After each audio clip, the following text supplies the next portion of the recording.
at your name. The angels will bow, the earth will rejoice, your people cry out. Here we go. Lord of all the earth, we shout your name, filling up the skies with endless praise, Yahweh, Yahweh, we love to shout your name, O Lord.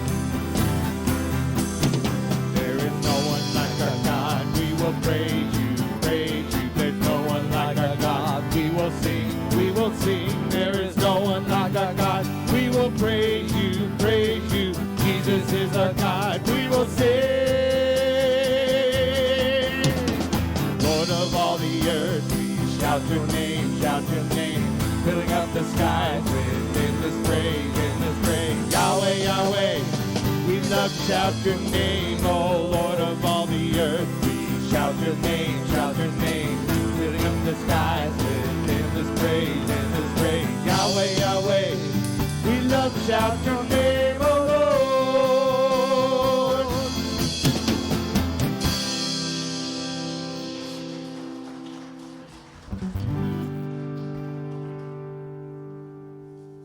Above all powers, above all kings, above all nature and all created things, above all wisdom and all the ways of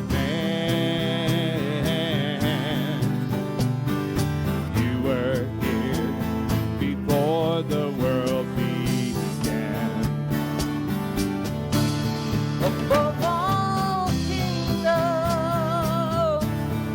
above all thrones, above all wonders this world has ever known, above all wealth and treasures of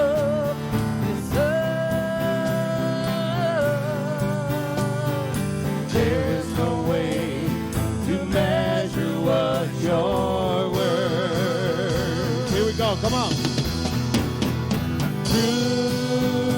Crucified, sing it out. Laid behind the stone, you live to die, rejected and alone like a rose. You were trampled on the ground. You took the fall, and you thought of me above all powers, above all kings, above all nature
lay behind us, so you live to die, rejected and alone like the rose. You trampled on that ground. You took the fall, and you thought of me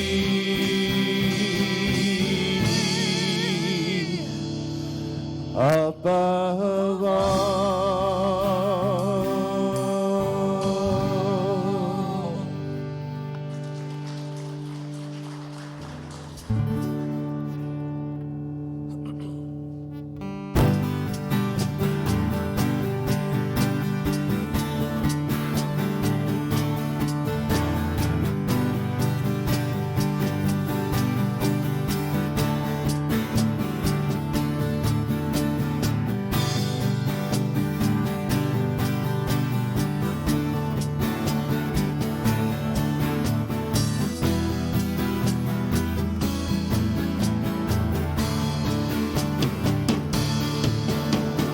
Amazing grace, oh how sweet the sound that saved a wretch like me. Oh, I once was lost, oh but now I'm found. Was blind, but now I see. Come on. 'Twas grace that caused my heart to fear, and grace my fears relieved. How precious did that grace appear, the hour I first believed. My chains are gone, I've been set free. My God, my Savior has ransomed me. And like a flood, His mercy reigns, unending love, amazing grace. The Lord has promised good to me. His word, my hope secures. He will my shield and portion be, as long as life endures. My chains are gone, I've been set free. My God, my Savior has ransomed me. And like the flood, His mercy reigns, unending love, amazing grace. Sing it one more time. My chains are gone, I've been set free. My God, my Savior has ransomed me. And like a flood, His mercy reigns, unending love,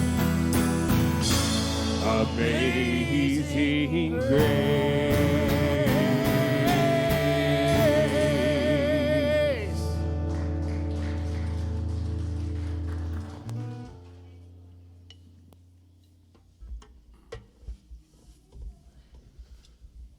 Well, good morning, First Baptist. I haven't got to say that in a while. I've been over at Calvary Baptist over there, so I get the pleasure of being over here. And if Pastor George is anything like me, He's probably watching right now, catching the first part of it before you go into service at 11 o'clock over there. So he is over there today. Luckily, we did a swap. He's over there. I get to be over here. I thank him, Pastor George, and I thank Pastor Ken as they've helped me along the way as we go through. So it's just a wonderful thing to be here today. I haven't got to be here on a Sunday in a long time and see the smiling faces I get used to over here. And I do want to say this before I get going. We are truly blessed over here at First Baptist Church to have a group of men that will get up here and sing like that. Okay? I really mean that. We are blessed. Because not all churches get that. Unfortunately, over at Calvary Baptist, the piano player that they used to have had a stroke. Started recovering, had another stroke. Currently, he doesn't have feelings in his hands. But he is breathing. He is doing well. He's able to walk. But for a piano player, that's hard. He's going through a trial. And I pray every day that he turns towards God and asks for the wisdom of what he's going through. Because it's tough. But today, I'm over here. And today, this name of this sermon that I wrote, I did take it from somebody. I saw this when I was looking around for what are other people doing when they talk about this subject. Doing some study out there, see, am I missing something? Do I need to dig deeper into something else? And I saw this name for this scripture, and it just hit me hard. And it's get out the boat. Get out of the boat. Because too often we get comfortable and we get where we are and we don't want to go anywhere. And sometimes we got to have that faith to get out. We'll go over it some more here in just a little bit. Some points that I wanted to cover in this. We need to be praying. I think we can say that all the time. We need to be obedient. We need to share the gift that the Lord has given us. Not hold it for ourselves, but share it with others. Help others get to the point where we are. And we need to stay focused. Focus our attention on God, not of the things of the world that are going around us, as we'll talk about some more. And most importantly, to get back to that main subject of get off the boat so that we can walk on water with Jesus. So to keep up with the way Pastor Ken does things, I was going to read through this section of verses first, and then we'll pray and then get into the study. So, Matthew chapter 14. We're praised, and I need to call this one out too. We're blessed that we have an audiovisual team that can put this up on the screen. A lot of churches don't have that either. But we are here. We have a talented group back there, and I do want to give a shout out to Katie back there. Pastor Ken's there too, but Katie, you're always reliable and you're always there for us, so thank you very much. See, these are things that go into other places, you start realizing how good you got it someplace. And got to say thank you to those. Anyway, back to Matthew chapter 14, verse 22. Immediately, Jesus made his disciples get into the boat and go before him to the other side while he sent the multitudes away. And when he had sent the multitudes away, he went up on the mountain by himself to pray. Now, when evening came, he was alone there. But the boat was now in the middle of the sea, tossed by the waves, for the wind was contrary. Now, in the fourth watch of the night, Jesus went to them, walking on the sea. And when the disciples saw him walking on the sea, they were troubled, saying, "It is a ghost." And they cried out for fear. But immediately Jesus spoke to them, saying, "Be of good cheer. It is I. Do not be afraid." And Peter answered him and said, "Lord, if it is you, commanded me to come to you on the water. So he said, come. And when Peter had come down out of the boat, he walked on the water to go to Jesus. But when he saw that the wind was boisterous, he was afraid and beginning to sink. He cried out, saying, Lord, save me. And immediately Jesus stretched out his hand and caught him and said to him, O you of little faith, why did you doubt? And when they got into the boat, the wind ceased. And those were in the boat came and worshiped him, saying, truly, you are the Son of God.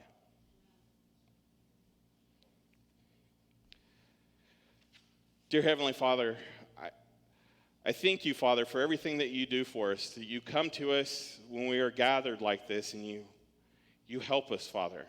We have your word as our bread of our soul. So, Father, I pray that everyone here uses both of their ears to take it in. I pray that you work through me and that you help me and you tell me what you want said so that we can today honor you, Father, for you do everything for us. And we love you for everything that you do. Father, we love you for everything that you may not do for us because you know better than us of what we need. It's in Jesus' name I pray. Amen. So, to set this up a little bit, this is right after a great miracle had happened. In Sunday school last week, Pastor George had even talked about this portion of the miracle, of the feeding of the 5,000. It says 5,000 men were there. I am like a lot of other scholars. I believe that that's just the 5,000 men that were counted. There was women, children. We know there was at least a young lad there because it says in those verses that they didn't know what to do for food. They didn't know how they were going to feed all those people. And a young lad walking by had 5 loaves of bread and 2 fish. And Jesus showed how great of a miracle it was. The things he could do. But that's where the crowd got out of control. Christ knew that he was popular. He knew his messiahship was just getting out of control. The Jews believed the Messiah led Israel to revolt against the Romans. They wanted to be freed. They wanted Jesus to take up a sword and a stallion and become that great leader. But he knew it wasn't time. He knew he had things he had to do. He couldn't let the crowds control his mission, why he was sent to us. The prophet Moses in Deuteronomy foretold that one would come. Moses had fed the fathers with manna in the wilderness. Before their own eyes, Jesus had miraculously come and fed 5,000 people, whereas some of the scholars believe it could have been upwards of 15,000 people with 2 fish and 5 loaves of bread. John's gospel, the Lord's sermon, was based on the bread of life. So we take from that, the sermon had been clear that what Jesus thought, and he rejected kingmanship and did not depend on materialism. Because it's more than just what he could show that he could do. It's more about the miracles he was doing. He had a bigger purpose for us. And I thank him for that because I don't know how many people that knowing that they would have went through what he had to go through would have done the same. We are truly blessed that we have a Lord and Savior that cared so much for us. That not only did he send his only son, but that son died for us.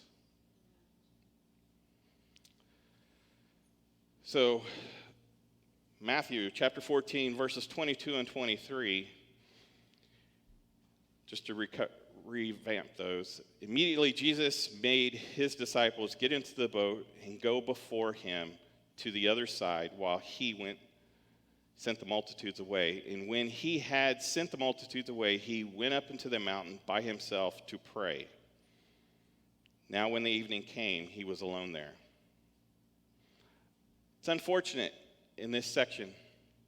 It shows that the disciples, even though they had been hearing the Lord preach, they had been around when he did all these miracles, they got caught up in the excitement.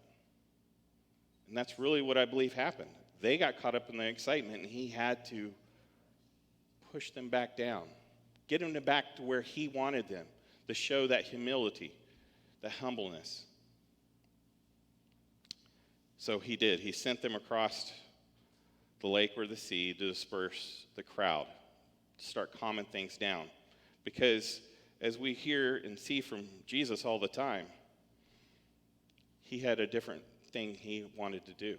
He had a different example to show for us. Because if Jesus was made king by that crowd and not the cross, he would have just been a man of power, and we'd still have sin. Satan himself had offered Jesus that same thing back in the temptations. And he even told him, "Go away." I know that that's a paraphrase. That's not exactly what it says in the Bible, so please reread that to get those words, but that's what it sums up to. He told him, "Go away," for he had a better purpose in life. So Jesus was left alone at last. He went up into the mountain apart to pray, and when evening came, he was alone. Here's an example of a peaceful hour. Think about those times when you're had a crazy day. How peaceful is it when you can go in your backyard or go up in the mountains, see the sunset, see the calmness, hear the birds, listen to your environment around you, have the wind blow across your face a little bit, and just decompress from all the chaos of the world. For Jesus came to us as a man. He needed that same thing. He had all those people that were surrounding him and wanting to make him the king right there. But he needed that peace. And more importantly, it says he needed to pray. I don't know about you, but I don't feel like I'm bigger than Jesus. I need that time to get away and pray alone. Unwind from the day.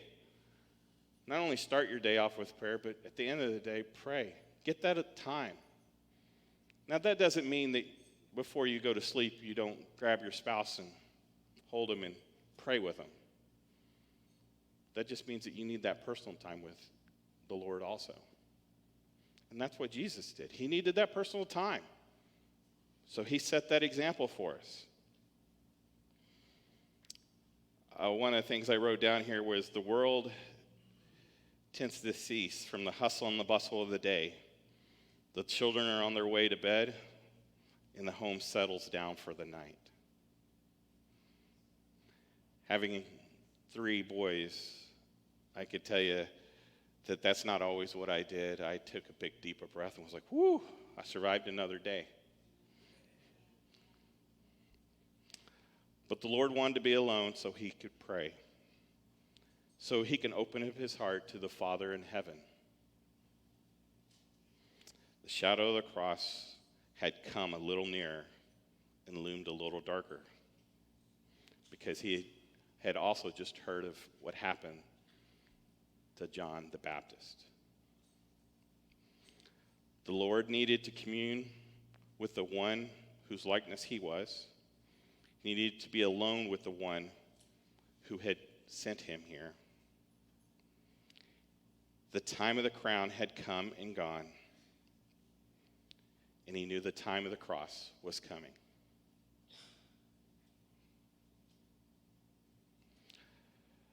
There's something awesome when you read the Lord's words, and he sets that example for us. He gives us that not everything about this world is about what people are willing to give to you, that you need to set aside the materialism. And most importantly, if he needed time to pray, how much more do we need time to pray? But the emotions are part of a human. Emotions are not the root of faith, and often emotions can blur a person's faith. Storm is a separate emotional high from true faith. And that's where I'm going to go next. I'm going to talk about the storm. So my second one today. In the midst of the storm, verses 24 through 27, as we read. But the boat was now in the middle of the sea, tossed by the waves, for the wind was contrary. Now in the fourth watch of the night, Jesus went to them walking on the sea. And when the disciples saw him walking on the sea, they were troubled, saying, "It is a ghost," and they cried out of fear. But immediately Jesus spoke to them, saying, "Be of good cheer. It is I. Do not be afraid." There's so much in there, those section of verses, that speaks to me. So, they just saw the 5,000. Disciples were sent away. Some of the disciples were fishermen. They knew how to work the seas. They knew how to work the seas at night because they had to fish at night. That word in there, that the wind was contrary. Contrary means that the wind was straight in their face. So they were battling a wind that was trying to push them back to the docks that they left. They were getting tossed by the waves. They were getting scared. They were afraid they were going to sink. But this wasn't the first time that Jesus had sent them across and that they had to fight the seas. If you remember back one other time, Jesus had went down into the belly of the ship and was asleep. They came to hear him all afraid and scared then. But this time they were sent out there and he wasn't there with them. He sent them away. But they weren't going to let him down. They were going to fight that wind to do what they were told to do. They weren't going to take the easy way out. It could have been easy for them. They could have let the sails take the wind and push them right back to dock, get back to dock and say, Master, we decided to come back for you. But that's not what they did. And I think that that's a lesson of obedience that we got to take. It's not easy doing what the Lord tells us to do. It's not easy feeling that Holy Spirit work inside you, telling you that you have to go do something. You'll have that wind in your face. You'll have the storm. You'll have the fear that you're going to sink and fail. But we have to have obedience. We can't just turn back. For that's what the seasonal Christian does, right? They come only on Sundays. They come on the special holidays. They leave the doors. They return back to their life. But as a true believer, we have to fight against that world. That's an evil world outside the doors. Doesn't matter if you're where you are. You're going to come across it. You're going to have that wind pushing you in the face, telling you that there's an easier way. But we have to push back at it. Things we could take out of that storm. When the storm comes, and it will, we have a choice to make. It's, as I said, we could turn back where we came from, or we can move forward. If we turn back and the storm comes, we are no better than those others. We must be consistent, rekindling and not become stagnant in our faith and lose desire of Christ. We must constantly turn our eyes towards the Lord, knowing he is there for us. In Hebrews 12, verse 3, I'm not going to have it displayed up there. I asked him not to. I said I would just read it. So you can write it down if you're taking notes. Hebrews 12, verse 3. For consider him who endured such hostility from sinners against him, lest you become weary and discouraged in your souls. So the very person that was here to save us had that wind of sinners pushing against him. He remained constant. He remained steadfast for us. He remained obedient to the Lord because he knew what his mission was here. Just like we have a mission to spread the word, the truth to all.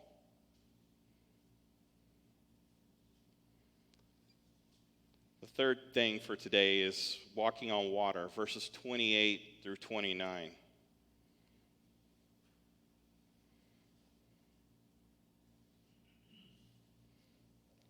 And Peter answered him and said, Lord, if it is you, command me to come to you on the water.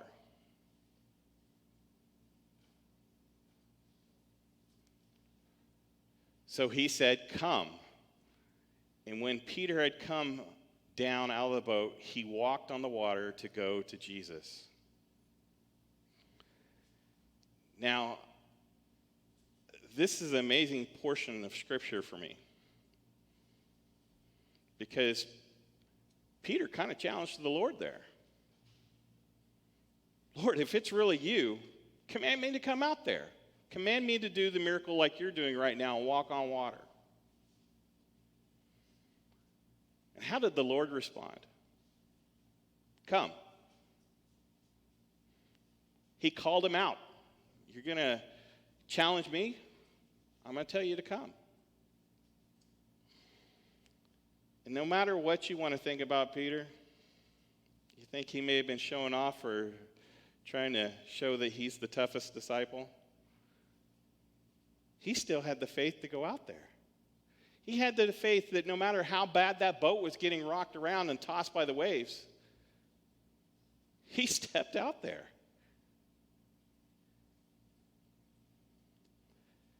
So I have to wonder at this point, when Jesus was walking across the water, do you think he was kind of strutting his stuff? Hey, look at me. I'm walking across water. Or do you think he was out there knowing he had to come save those disciples that were in fear? I'm coming, my children. I'm coming. I know you need me. So the nerd in me wanted to see how far out that may have been. How far out did he have to walk? Did he have to just walk a couple 100 feet? How far did he have to walk? So I looked at the Sea of Galilee, and I was trying to figure out kind of where the middle was, because it said it was in the middle. It's about 3 miles.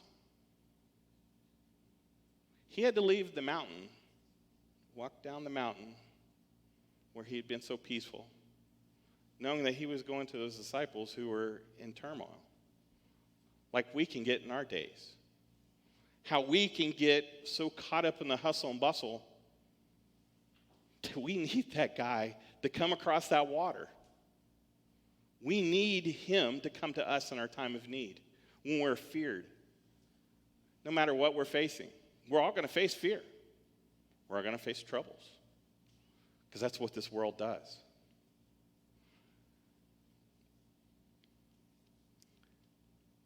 Me personally, I was in the Navy. I know what it's like to be tossed and turned on a ship.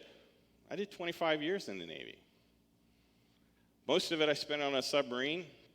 It's got a round hull, so when we're near the surface, you get really tossed and turned because the waves will just take and roll with you. I would always pray to go deep, where it was nice and calm. Wasn't praying for the right thing. Should have been praying for Jesus. Keeping my eyes on him.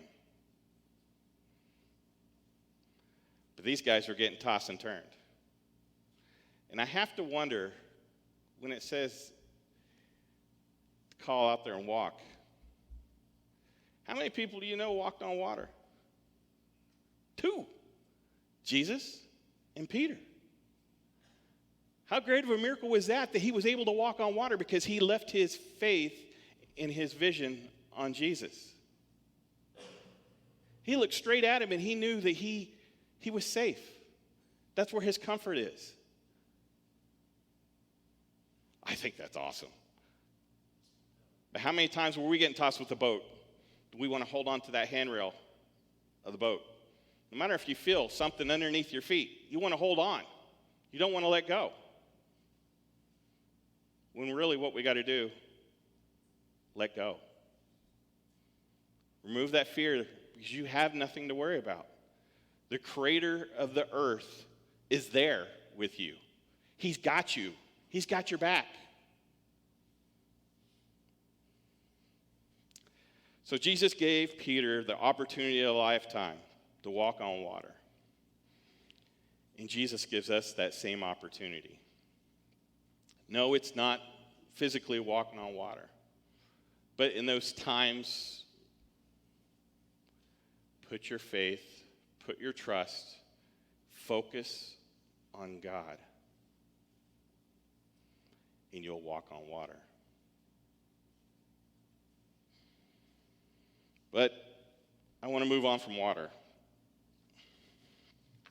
because this leads me to a different parable, and this one I've asked for them to put up there because we got to understand Jesus gives us opportunity. He's given us a glorious gift, the gift of salvation, eternal life, and more importantly, an opportunity to serve him. So in Matthew 25, I'm going to read verses 14 through 30 because I think this is what we got to do with that gift. So verse 14, for the kingdom of heaven is like a man traveling to a far country who called his own servants and delivered his goods to them. And to one he gave 5 talents, and to another 2, and another 1. To each according to his ability, and immediately he went on a journey. Then he had received the 5 talents. He went and traded them and made another 5 talents. And likewise, the one who had received 2 gained 2 more also. But he who received 1 went and dug in the ground and hid his Lord's money. After a long time, the Lord of those servants came and settled the accounts with them. So he had received 5 talents, came and brought 5 other talents, saying, Lord, I had delivered to me 5 talents. Look, I have gained 5 more talents besides them. His Lord said to him, well done, good and faithful servant. You have been faithful over a few things. I will make you ruler over many things. Enter into the joy of the Lord. He also received 2 talents, came and said, Lord, you delivered to me 2 talents. Look, I have gained 2 more talents besides them. His Lord said to him, well done, good and faithful servant. You have been faithful over a few things. I will make you the ruler over many things. Enter into the joy of the Lord. Then he who received 1 talent came and said, Lord, I knew you had a hard man, reaping where you have not sown, and gathering where you have not scattered seed. And I was afraid, and I went and hid the talent in the ground. Look there, you have what is yours. But the Lord answered and said to him, you wicked and lazy servant, you knew that I reap where I have not sown, and gather where I have not scattered seed.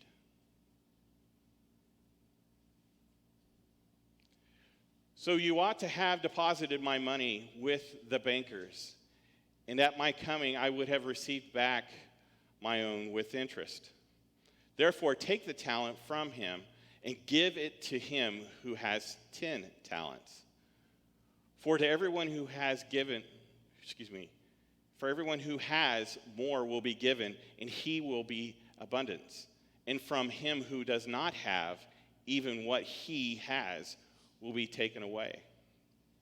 And cast the unprofitable servant into the outer darkness. There will be weeping and gnashing of teeth. But when he saw the wind and boisterous, he was afraid, is what it said in our original verses. So some may be asking why I would have pulled that parable out. So 5 talents. 1 talent was 15 years worth of wages for these servants. Like the Lord has given us many talents and has given us scripture in the Bible, we have to take what we learn. We have to take what he has given us and use it. We need to take that, share it with others in the world. You have to not be afraid. You have to step off the boat in good faith, knowing the Lord will give you the words you need to have to help somebody else. You have to trust in him. Open your mouth and help somebody else. Whether it's a brother in need at church, where it's a guy at 7-Eleven asking you for money. Get down and pray with him. Help that person. Share the truth with them.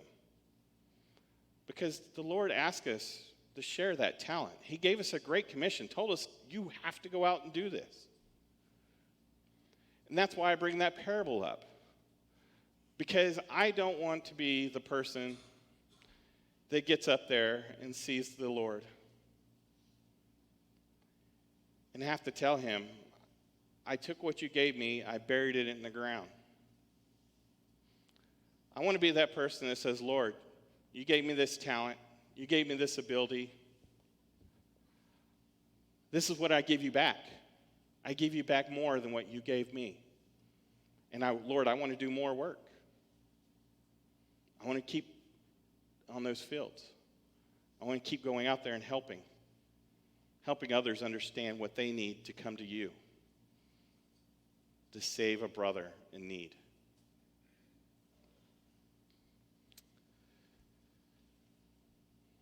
Like these servants, they had a chance of a lifetime. They had daily carried out their routines, duties for their master. Now, one is a single act of compassion. Their master changes their destinies forever, and he calls them to be part of life, to take part who he is. This parable is a gift according to the ability of the master's eyes. Now, what will we do with our talents, our gifts, our opportunities? And every one of us has a talent. It may be that friendly face that's standing at the door of the church. It may be walking through the grocery store and saying, God bless you. Or that Jesus loves you to somebody that you may not realize that they're in need of. They may be having one of those bad days coming from a hard day at work, and you doing that simple act of saying Jesus loves you reminds them that somebody's out there loving us. Somebody's willing to walk a couple miles across the water to come to us in our time of need when we're on the boat being tossed and turned. Got the wind in our face. We all have to make a choice. We can walk on water with Jesus, or we continue to sit in the boat and get tossed and turned by the waves.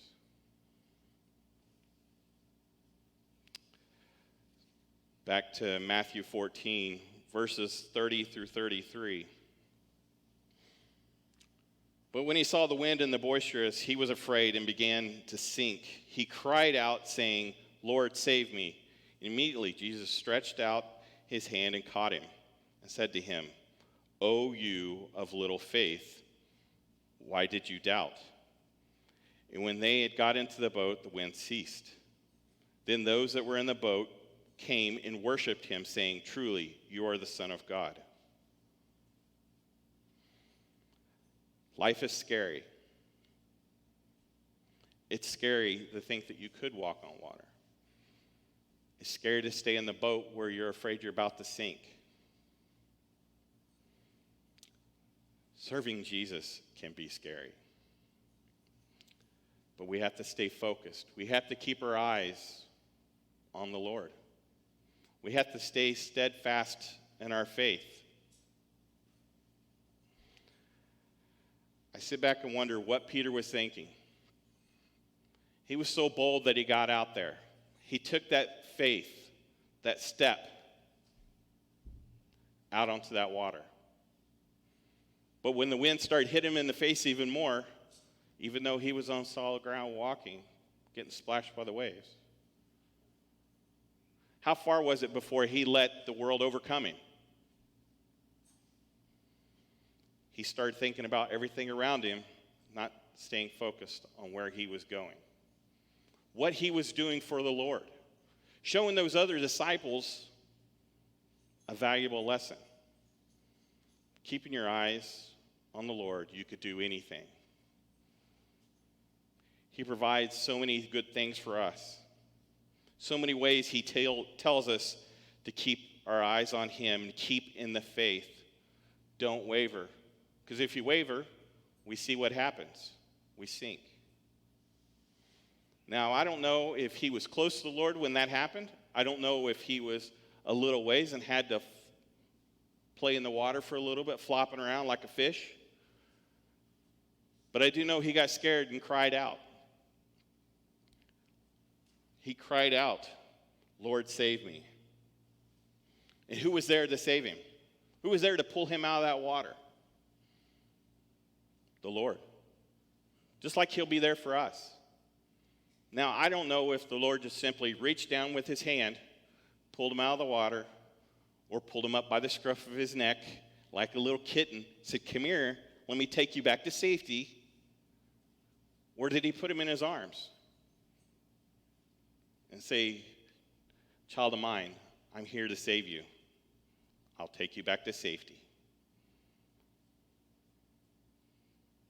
But one important thing that he says in that, because the Lord will discipline us for the lack of faith. O you of little faith, why did you doubt? That's an important question. And I'm sure it was pretty hard on Peter. As we read all over the place, Simon Peter was an important figure in the disciples. He was that person that was that rough and tough fisherman that was getting scrutinized. He loved the Lord. He did lots of good things. But he also had problems. He also had to go through a learning process. Just like when we come to the Lord. It takes us a little while to get seasoned up, to get through that maturity, to go through those trials, because we're going to continuously go through trials. The important part is what we gain for wisdom out of that. That wisdom that we gain from going through those trials, going through that storm. What do we learn from being tossed around in the boat?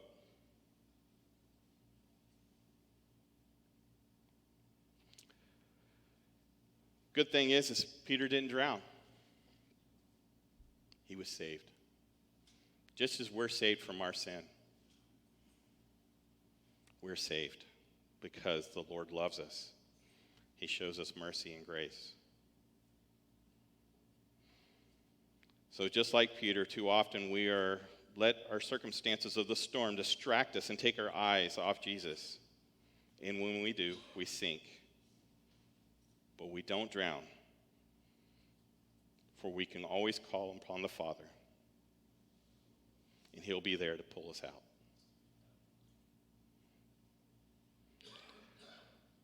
Psalm 37,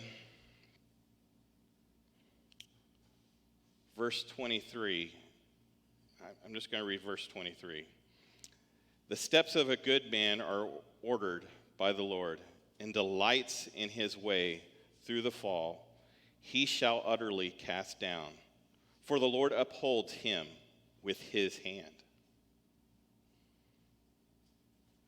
The Lord's always there for us. Matthew 17, verse 20. So Jesus said to them, because of your unbelief, you are assuredly, I will say to you, if you have faith as a mustard seed, you will say to this mountain, move from here to there, and it will move, and nothing will be impossible for you. The Lord gives us all the opportunities that we need. He is there in our time. But just as those disciples did when they got back into the boat, we need to worship him.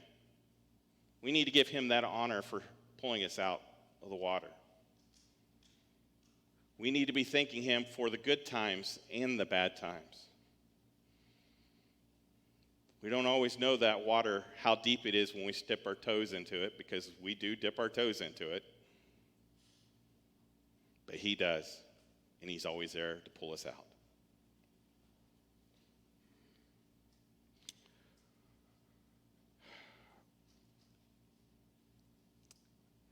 Voddie Baucham, who is a preacher that you can see online, he's actually a preacher and runs a university in Africa.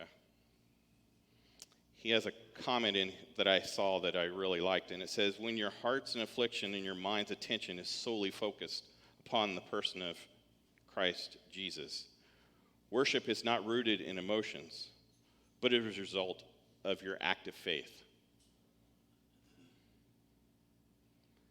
And that's where we need to have it. So in closing, I'm going to remind you of what I said at the beginning. We need to be praying a lot, because that's what Jesus did. We need to be obedient to the Lord's word. Sorry, got tongue-tied there for a second. He tells us to do something, no matter what it is. Fight the wind. Be obedient. Do what you're told. Because we surrendered to him, not him surrendering to us. We need to share our gift, as we learned in that parable. Sometimes that's hard. We need to stay focused on the Lord. So how did Peter get back in the boat? As I said, I'm not sure. Did the Lord come up beside him, his eyes focused back, and he walked on? Did the Lord pick him up by the scruff of his neck, pick him up like a little kitten, throw him back in the boat? Or did he pick him up in his arms, carry him back? Either way, Peter overcame the storm because of Jesus. Jesus has given believers the opportunity of a lifetime to walk on water for him. So I close today with asking the question, are you willing to get off the boat in 2023? How much are you willing to get out there and keep his honor, to give him back and show him that what he gave us, we're willing to give back to others? Because we've all been sinners. We all are sinners. And we need his mercy and grace. So why can't we show it to others? Tell them the truth and give them the same opportunities that we got. I don't know all your stories, but I could tell you mine. I know I'm blessed every single day that I'm able to get up, as Deacon John would say. He blessed me because he allowed me to wake up. Because these old bones, They don't like getting up in the morning after a hard day's of work, being tossed and turned in the boat. So God bless you. I'm going to turn it back over to the worship team to sing a couple more songs. But while that's going on, I'll be standing over here. Ken's back there right now helping. If you need prayer, you just need somebody to help pray with you, come. If you don't feel like coming to one of us today for prayer, call us. Come to us on Sunday mornings at 9:30 when we're at study. We're at Wednesday nights. Or call some other time. We'll meet you here. Or we'll meet you for a cup of coffee. I'll drink tea when you're drinking coffee, but we'll come. Simple word. Let's go ahead and stand.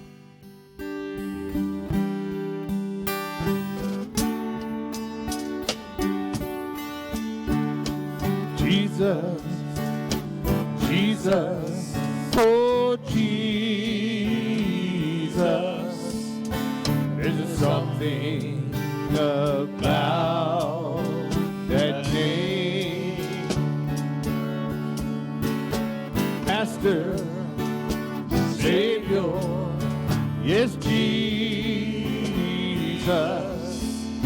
like a fragrance after the rain.